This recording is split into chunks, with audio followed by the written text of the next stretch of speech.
Kıymetli basın mensupları, değerli katılımcılar, bugün Arnavutluk inisiyatifi olarak burada toplanmış bulunuyoruz. Her biriniz takip ediyorsunuz. Arnavutluk'ta yaklaşık bir aydır sahada, meydanda Arnavut halkı bir taleple eylemlerini sürdürüyorlar.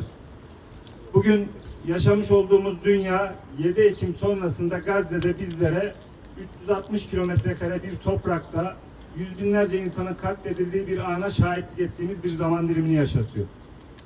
Bu zaman dilimine gelişim tarihi bundan 100 yıl önceki planlar. 1900'lü yıllara gelmeden bölgede yerleşen, bölgede ticaret yapan, bölgede yerleşimci olanlar daha sonra bölgede işgalci oldular ve bugün dünyanın ekonomisini, ticaretini eline geçirmiş Siyonistler haline dönüştüler. Kan, gözyaşı, katliam dünyaya maalesef o topraklardan yayılmaya başladı.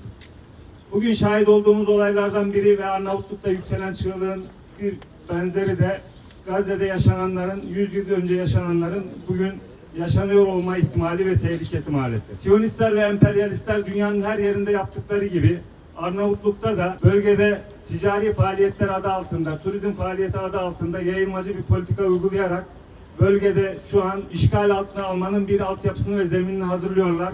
Ve Arnavutluk halkı bu tehlikeyi gördüğünde de meydanlara döküldü.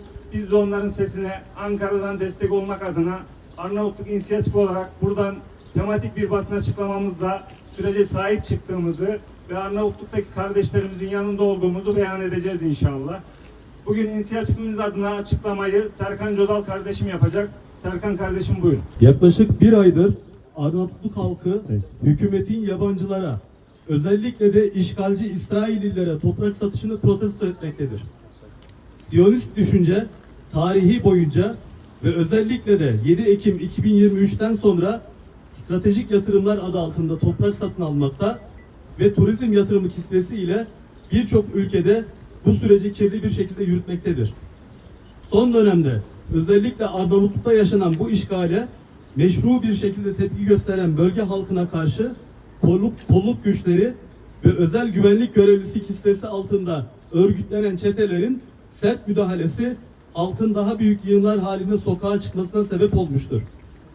Bu durum hassas olan Balkan coğrafyasını daha da kırılgan hale getirme potansiyelini içinde barındırmaktadır. Buradan Arnavutluk halkının vatanlarını yabancı sermayenin kontrolsüz nüfusundan ve sömürgeci nitelikte algılanan yaklaşımlardan koruma inancıyla başlattıkları bu haklı davayı desteklediğimizi kamuoyuna ilan ederiz. Arnavutluk yeni bir Filistin olmayacaktır. Teşekkür ederim. Kıymetli kardeşler, değerli basın mensupları,